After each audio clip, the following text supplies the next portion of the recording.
तो hey guys, Mohit Chaudhary this side. तो मैं आपके थोड़े बहुत डाउट क्लियर करने के लिए आया हूँ जो मेरे को लगा था।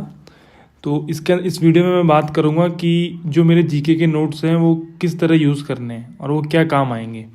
तो पहले तो कुछ छोटी छोटी बातें कि most of the people are asking what does this TCS mean. TCS का मतलब होता है जो लास्ट 4 to 5 ईयर्स के क्वेश्चन है जो TCS ने लेना स्टार्ट किया जब से एग्जाम लाइक 2018 ऑनवर्ड्स, उन क्वेश्चन को प्रायोरिटी देनी है। एंड नेक्स्ट पॉइंट, जो भी मेरे मैथ्स के नोट्स होंगे और इंग्लिश के नोट्स होंगे वो आपके किसी काम नहीं आएंगे, किसी भी काम नहीं आएंगे आपके। आपको अपने खुद के नोट्स प्रिपेयर करने पड़ेंगे। जीके के थोड़े बहुत आ भी सकते हैं। और जो ये मेरे जीके के नोट्स हैं they are just for reference. वो एक रेफरेंस के लिए है कि उससे आप एक रफ आइडिया बना सकते हैं कि आपको किस तरह यूज़ करने हैं या आप अपने नोट्स किस तरह बना सकते हैं।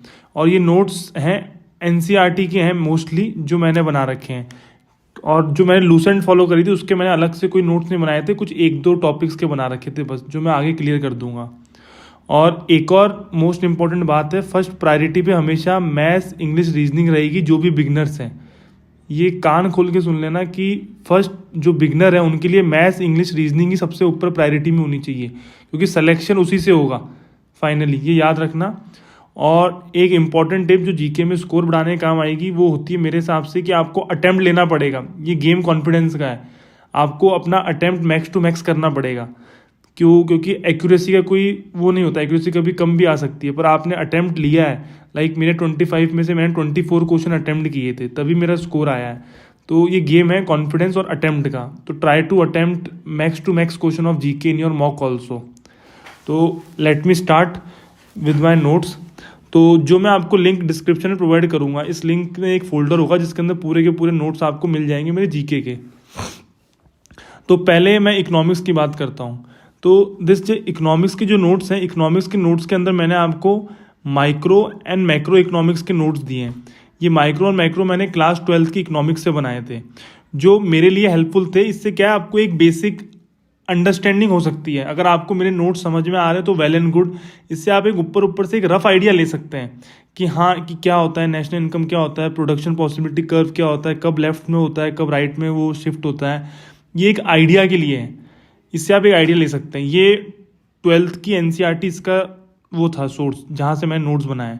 अगर आप में से जिसकी मैथ्स इंग्लिश रीजनिंग कंप्लीट हो रखी हो तो उसको थोड़ा जीके पे टाइम देना चाहिए NCERT के ऊपर। ये ज़्यादा थोड़ा बेनिफिशियल रहता है जब एग्जाम में क्वेश्चन थोड़े कॉन्सेप्ट्स के ऊपर आते हैं, तो आप उसमें बाकियों से लीड ले सकते हैं। तो ये सिर्फ रेफरेंस के लिए था। इसके साथ आपको PYQ लगाने हैं, PYQ लगाने, TCS बेस्ड लगाना है आपको PYQ। और रिवर्स इंजीनियरिंग से सीखना है। जैसे आप जब देखोगे PYQ तो उसमें मोस्ट इंपॉर्टेंट क्वेश्चन कहाँ से आए हैं, लाइक GDP से आ रखे हैं, नेशनल इनकम से आ रखे हैं, या फिर गरीबी प्लान जो थे 5 ईयर प्लान से आ रखे हैं। इन पे फोकस रखना है बस, इससे ज़्यादा कुछ नहीं करना। और इकोनॉमी को सबसे प्रायोरिटी में सबसे लास्ट में रखना, सबसे लास्ट में जब आपके बाकी सब्जेक्ट प्रिपेयर हो जाते हैं। तो इकोनॉमिक्स के लिए यही था कि मेरे 12th के माइक्रो मैक्रो के नोट्स हैं, इनको ऊपर से आप देख सकते हैं और सिर्फ PYQ पर रिलाई करें बस, प्रीवियस ईयर क्वेश्चन के ऊपर। फिर आती है बात हिस्ट्री की। जो हिस्ट्री के हैं, हिस्ट्री के अंदर जैसे कि मैंने सबसे पहले आपको दिए एक एंशियंट हिस्ट्री के दिए हैं। तो जो एंशियंट हिस्ट्री के नोट्स हैं इसके अंदर थीम्स हैं, थीम्स के जो 12th की थीम्स थी उसके हैं। तो इसका आपको यूज़ कैसे करना है, इसको आपको वन लाइनर फैक्ट की तरह याद करना है कि वन लाइनर फैक्ट्स में आप क्या क्या चीज़ें निकाल सकते हो उसके अंदर से। जैसे कि कुछ भी आ गया, कहीं पे दामिन है कोही आ गया, इसका मतलब क्या है, ये सांथाल्स की लैंड हुआ करती थी, ये आ गया। या कुछ भी झरोका दर्शन क्या होता था, किसने स्टार्ट करा था, ये सब आपको मेरे नोट्स में मिलेगा। जो एक कॉन्सेप्ट थोड़ा होता है ना, जिस मतलब अलग से कभी क्वेश्चन आ जाता है एग्जाम में, तो वो यहीं से आता है ये। बाकी प्रायोरिटी पे लूसेंट किताब ही रहेगी ऑलवेज, कि लूसेंट को नेग्लेक्ट नहीं करना है आपको हिस्ट्री में। और जब आप एंशियंट हिस्ट्री पढ़ोगे लूसेंट से तो वो इंपॉर्टेंट टॉपिक्स पढ़ने होते हैं, गुप्ताज, मौर्याज और ये अपने बुद्धिज्म एंड जैनिज्म। इन पे प्राइमरी फोकस इसी पर रहना चाहिए। और PYQ लगाने ही हैं आपको, उसको बिल्कुल नहीं छोड़ना है, PYQ मस्ट है। और फिर जब मैंने आपको मेडिवल के दिए हैं उसी हिस्ट्री वाले फोल्डर के अंदर, मेडिवल के अंदर मैंने आपको जो लूसेंट की मेडिवल है ना उसको मैंने अराउंड 4 to 5 पेजेस के अंदर पूरे के पूरे मैंने जो इंपॉर्टेंट फैक्ट्स थे मैंने उसको लिख लिए हैं। तो अगर आपने लूसेंट की मेडिवल पढ़ी होगी जो अराउंड 7 to 8 पेजेस की है, फिर आप मेरे नोट्स पढ़ेंगे तो आपको ईजी हो जाएगा कि हाँ ये चीज़ें इंपॉर्टेंट है, शहनाए मंडी, मुस्तक राज, शेडो ऑफ गॉड, जिले इलाही, या आप थोड़ा एक बेसिक आपका एकदम क्लियर हो जाएगा कि हाँ ये चीज़ें इंपॉर्टेंट्स हैं। फिर आते हैं मॉडर्न हिस्ट्री में। मॉडर्न हिस्ट्री के अंदर मेरे थोड़े उसके अंदर मेरे भी इसमें एनसीईआरटी के नोट्स ही दिए हैं, मैंने आपको लूसेंट के नहीं दिए हैं, क्योंकि लूसेंट उसके अंदर सिर्फ मैंने उसी में मार्क कर ली थी, और आपको भी यही करना है। ये नोट सिर्फ देखना है, आप याद नहीं करेंगे तो भी चलेगा, मेन इंपॉर्टेंट लूसेंट है। तो लूसेंट को ही देखना है, उसी में मार्क करते चलना है। वन लाइनर फैक्ट क्या है क्या नहीं है, इंपॉर्टेंट फोकस रखना है 1857 रिवोल्ट पे, एंड ये गांधी, आफ्टर गांधी क्या हुआ था और कौन कौन से सेशन हुए थे, जो भी इंपॉर्टेंट सेशन थे। लाइक 1924 बेलगांव सेशन गांधी जी ने प्रिजाइड किया था। ऐसे सरोजनी नायडू ने कब करा था, और first female president of Congress कौन थी। ये चीज़ें इंपॉर्टेंट टॉपिक्स हैं, ये आपको करना है। ये आपको आइडिया कब आएगा, जब आप प्रीवियस ईयर क्वेश्चन लगाओगे तभी आपको आइडिया आएगा ये।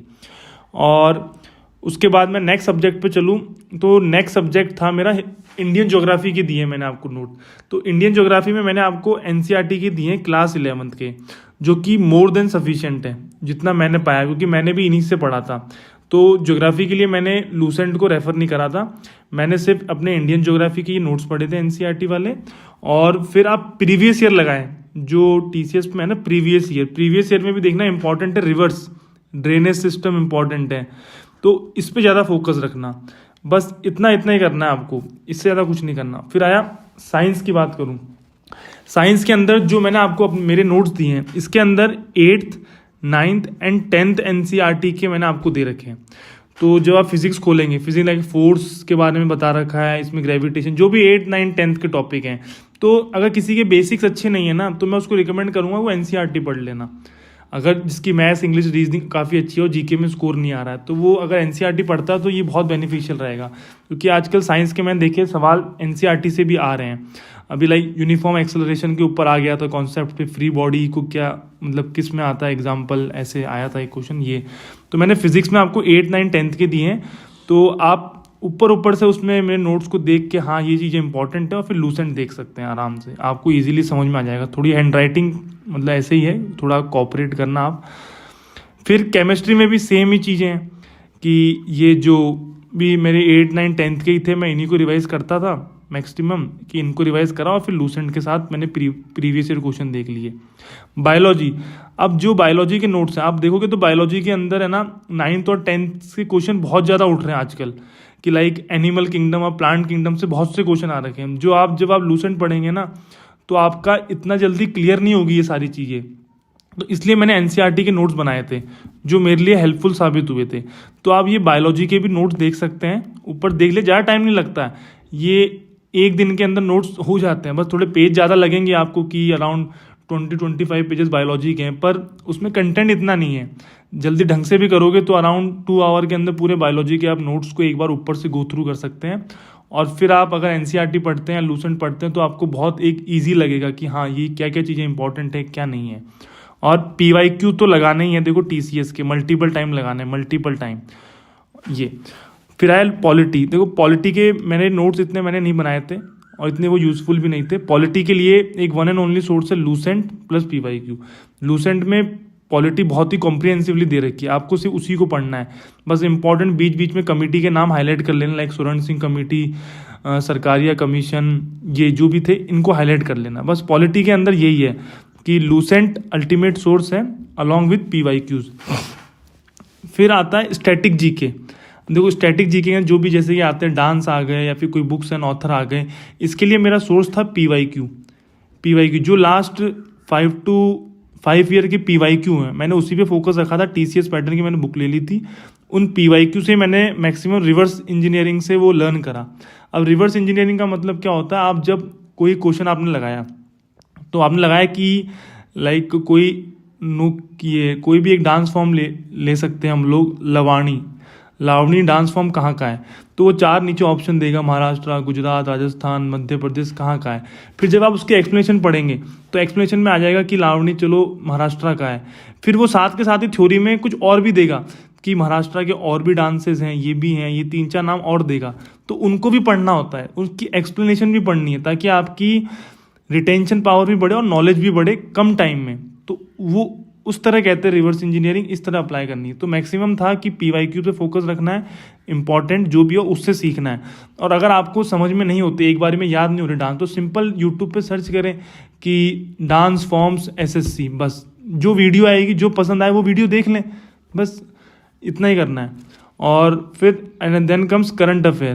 तो करंट अफेयर में मैक्सिमम रिलाय आपको करना है कि मंथली कंपाइलेशन वीडियो, एनी जो भी आपको अच्छी लगे, नेट पे सिर्फ सिंपल लिखना है जनवरी मंथली करंट अफेयर वीडियो, जो टॉप 100 आए, कभी टॉप 200 क्वेश्चन आए, देख लो, बस उन्हीं को देखना है और कुछ भी नहीं करना है। इसी को रिपीटेड फॉर्म में करना है, इसके अलावा कुछ नहीं करना है। और बाकी जो मेरी तरफ से एक इम्पॉर्टेंट टिप रहेगी वो ये रहेगी कि कभी भी आप जीके का पढ़ रहे हैं तो 2 सब्जेक्ट को एक साथ पढ़ें, कोई भी 2। और जो कुछ लास्ट में मेरी तरफ से इंपॉर्टेंट टिप रहेगी जीके में, कि जब भी आप पढ़ रहे हैं तो 2 जीके के सब्जेक्ट एक साथ लेके चलें पैरेलली। अगर इंडियन ज्योग्राफी